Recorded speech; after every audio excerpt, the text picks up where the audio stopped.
You will need mineral salts. You will need roughages. And then lastly, you will need water. Oftentimes, you've seen people preparing food at home, and then someone serves food on a dining table without water. Hell, that is not a balanced diet. For you to have a balanced diet, you must make sure that in your meal, in a single meal that you're preparing, all these are represented. But they should be represented in recommendable proportions for that particular meal, depending on the meal that you're having per day. Like the proportions of this for breakfast should not be the same proportions of each of these for lunch and neither for supper. And then these proportions also vary depending on the age of an organism. Infants have different recommended proportions of these nutrients from adults, and from then they're also different from the elderly, those who are old and those who are sick or those who are suffering from particular deficiency diseases. So these foods, 7 in number, constitute a balanced diet. My question is, what is a balanced diet?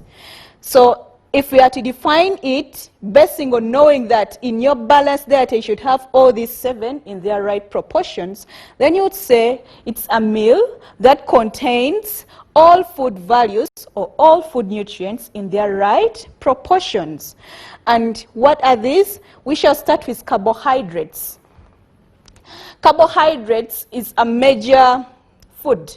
In primary, you've been taught about the go foods, the glow foods, and the grow foods. So in high school, we structure them into these 7. And in all these 7, we shall have the go foods, the glow foods, and the grow foods. We start with carbohydrates. A very good example of foods that are rich in carbohydrates.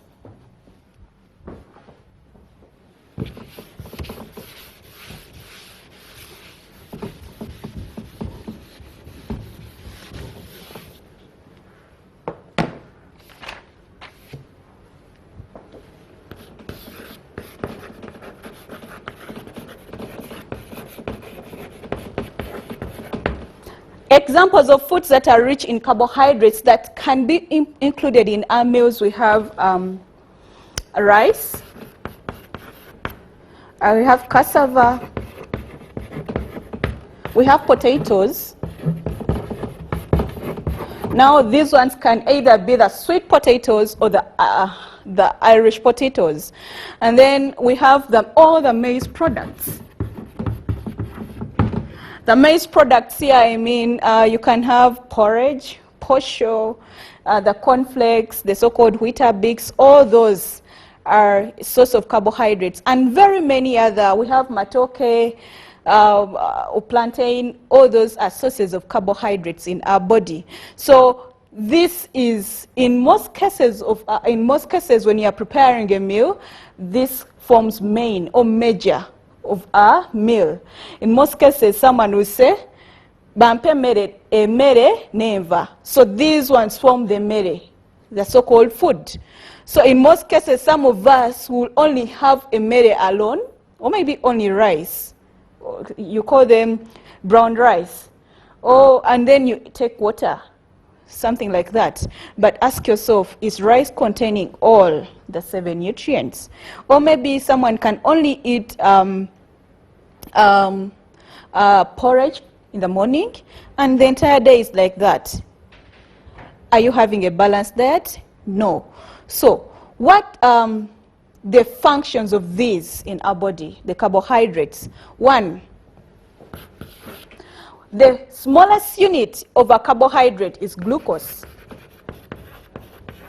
What does that mean? That when you take rice or cassava in your body, you're going to ingest it, you're going to chew it, and then later on, the biochemical, the organic substances in your body you call enzymes are going to act on these carbohydrates, they'll break them down into the smallest units that can easily be absorbed by your body and used by your cells and tissues to carry out your own functions. So the smallest unit of the rice that you take in your body, by the end of your mouth, and then into your esophagus, into the stomach. By the time your rice reaches in the bloodstream, it's not rice, it is glucose.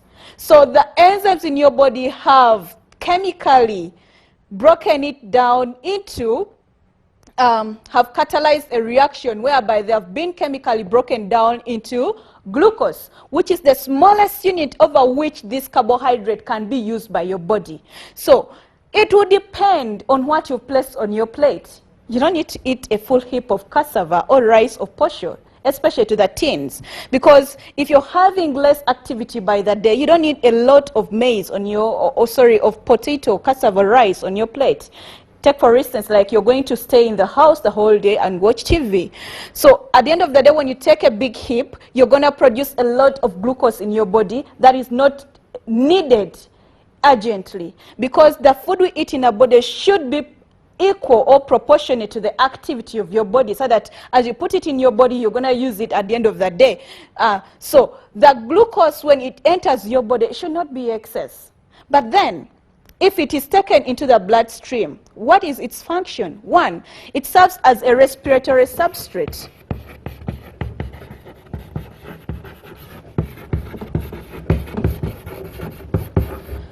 In presence of oxygen, this glucose will be oxidized to form energy that will support your day-to-day activities.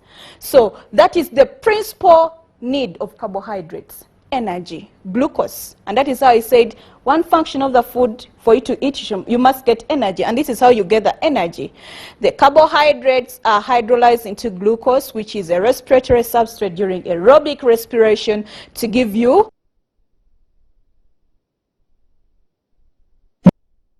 you had a big meal of cassava, say rice or posho, that you produce a lot of glucose, and then your energy demand in the body is little. You don't need a lot of energy.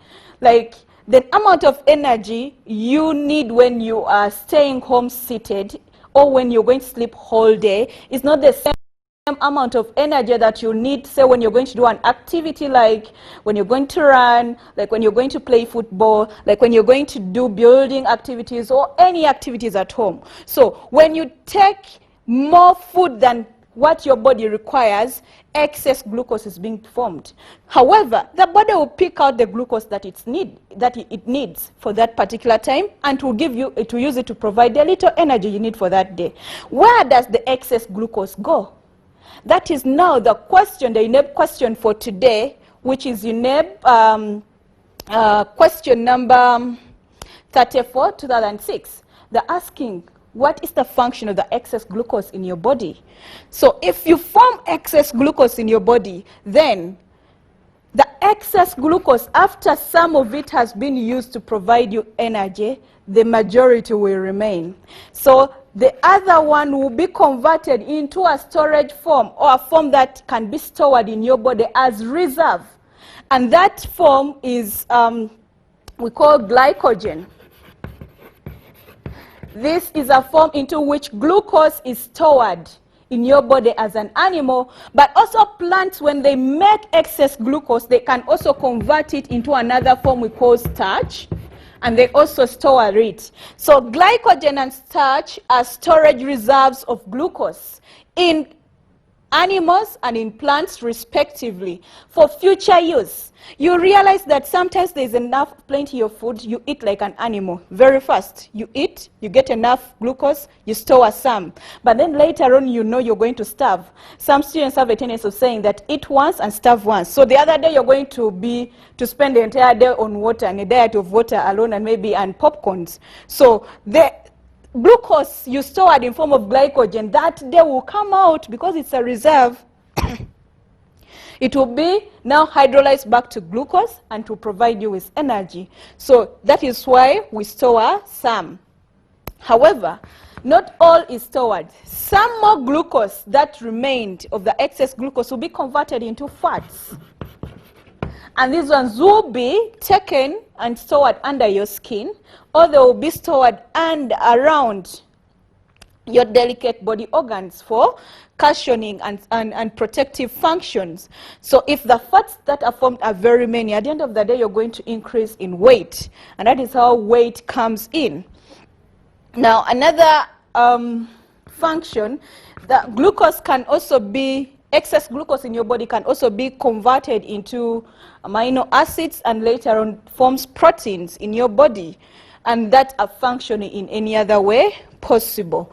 So you as a person, you need to take a meal that is proportionate to the body requirements. But then this is when you take in excess glucose. What will happen to your body if you don't take in enough of these carbohydrates? What deficiency are you likely to get when you lack carbohydrates in the diet?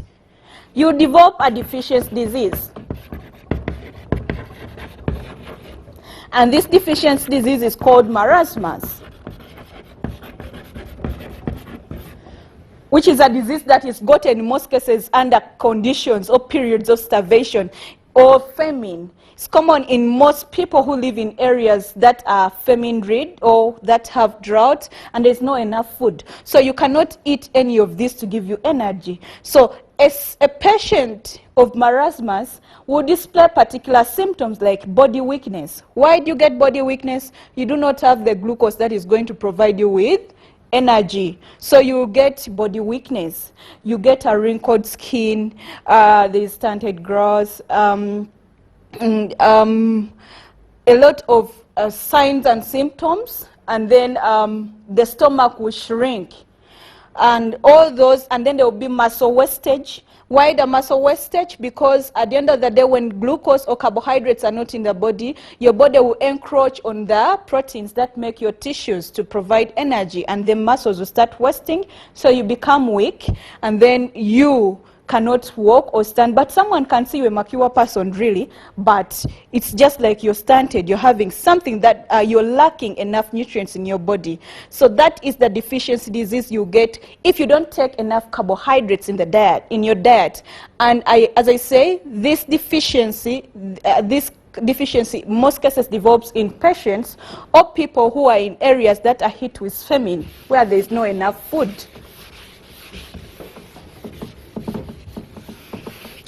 Now, the second nutrient are the proteins.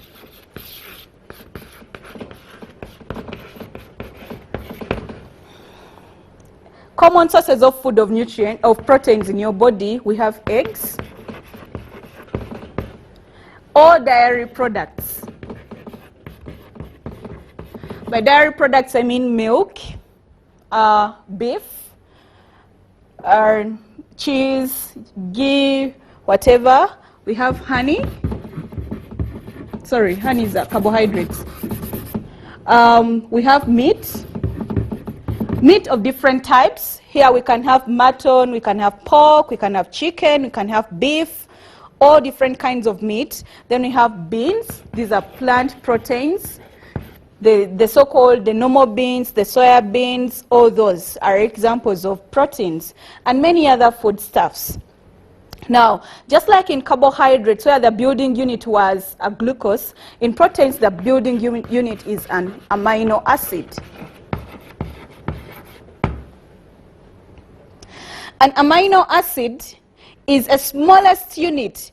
When you eat an egg, in your you ingest an egg, you chew it, and by the end of the stomach and by the time it's going to your bloodstream, it's no longer an egg, it is an amino acid that is going to be used as a building block to be used by your body.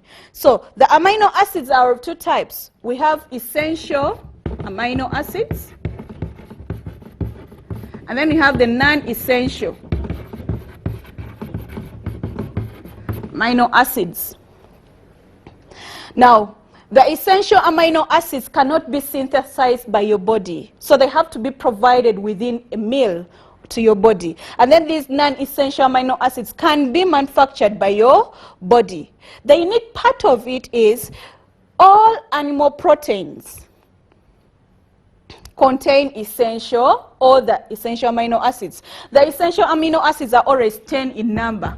I'll not mention them here. And also the non-essential, they are also 10 in number. So there are 20 amino acids together. So all animal proteins or products from animals contain the 10 essential amino acids. But then the challenge is the plant proteins, the so-called beans,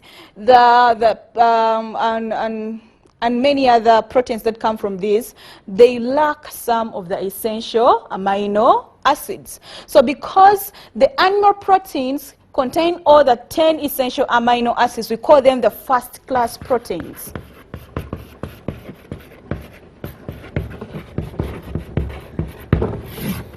And then the plant proteins, except the soya beans, they are second-class proteins.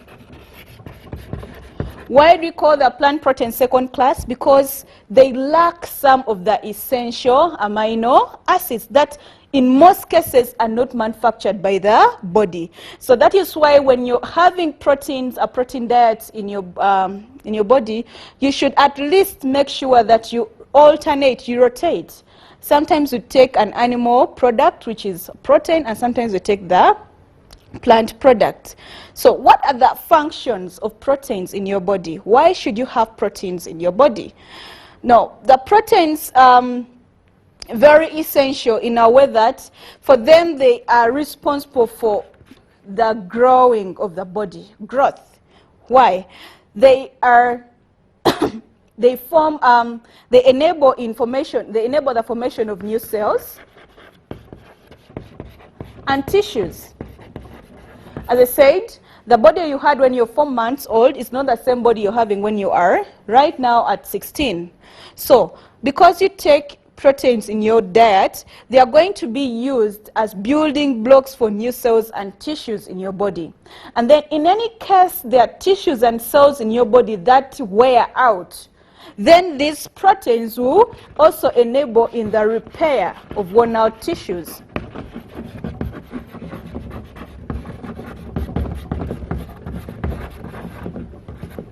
So most of us get wounds, and then we see the process of wound healing. After you get a new skin after a particular wound, and that there's a scar and then a new skin develops, that is the function of proteins in our body. Proteins have enormous functions, the major ones being these two. However, they can also form enzymes. Enzymes are protein in nature. They can form hormones. They can form antibodies.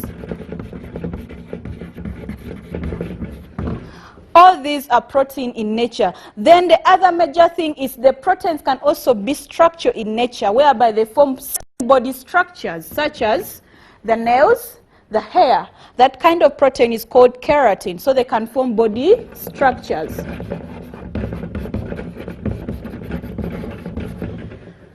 So if you have poorly developed nails, poorly developed hair, check on your proteins, the first-class proteins.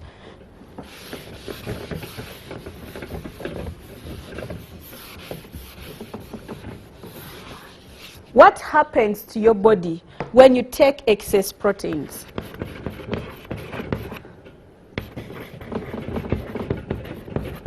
This is another part of the question that I've brought, that is question 34, 2006.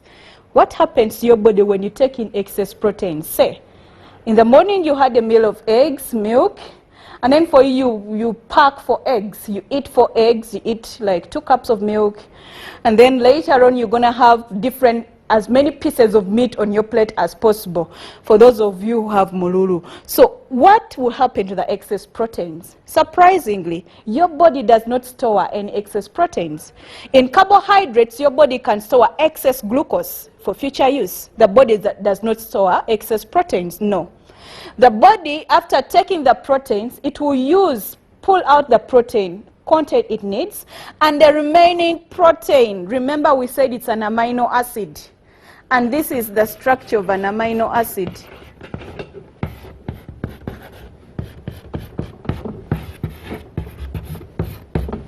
it has an amino group, and then it has an hydrogen, and then the carboxyl group attached to a carbon atom. So when you take excess proteins, they are not stored in your body. Instead, the excess proteins that are not needed by the body by then, they are deaminated. And this process of deamination takes place in your liver. What is deamination? Deamination is a process by which the amino group, which is this one here, from your amino acid, is converted into urea, which is an excretory waste, and then it is excreted out of your body via the kidneys. So this amino group first is converted into ammonia, and then later on it's converted into urea, and then you excrete it out of your body in form of urine. So that is an answer to part of the question for today. So that is the process of deamination. So that because it is removal of an amino group, that's why we call it deamination. De meaning removal of, amination coming from the word amino group, and this is the amino group. The remaining skeleton is a carbon hydrogen skeleton, which is continuously which can be oxidized to give you energy in the body. But this forms a waste product. So whereas you are struggling to have as many eggs as many pieces of meat as possible on your plate, you're just wasting your time. An egg is enough.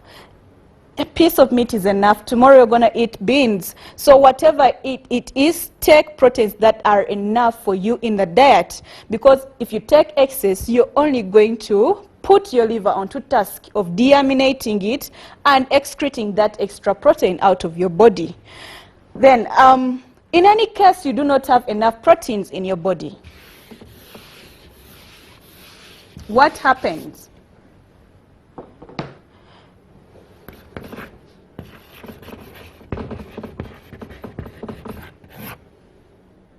You're going to develop a deficiency disease or syndrome we call kwashiorkor.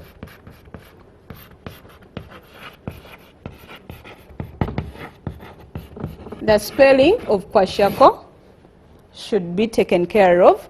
Now, kwashiorkor is most prominent in young children. Why?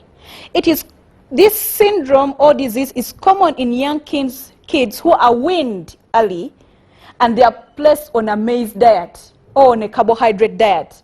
So the baby is not being breastfed or is not given enough proteins, but they are put on a maize diet. So they are going to lack enough proteins from their body. And then after lacking those proteins, the baby is going to get these symptoms.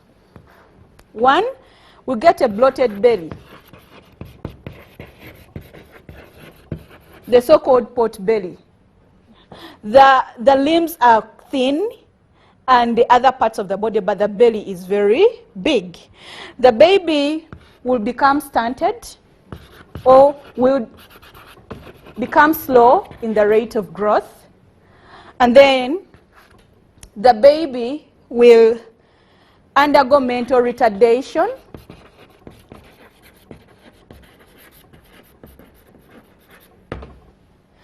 and very many other. The baby will become weak. So all these are conditions of kwashiorkor, and they are likely to come out in young children who are weaned early and placed on a maize diet. Then next are the lipids.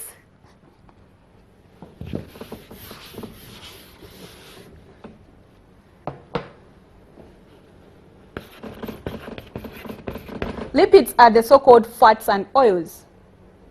The fats are solid in nature and the oils are liquid in nature. The lipids are very important in the protection of your delicate body organs, and then they are the instant sources of energy in your body. So however you take excess lipids in your body, you are likely to develop heart conditions, whereby the vessels that supply blood to the heart and the rest of the body tissues will become clogged with the fats, and then they will reduce in diameter and blood will pass through them at a very high pressure. But at the end of the day, when the lipids keep on accumulating, will cut off. Thank you so much.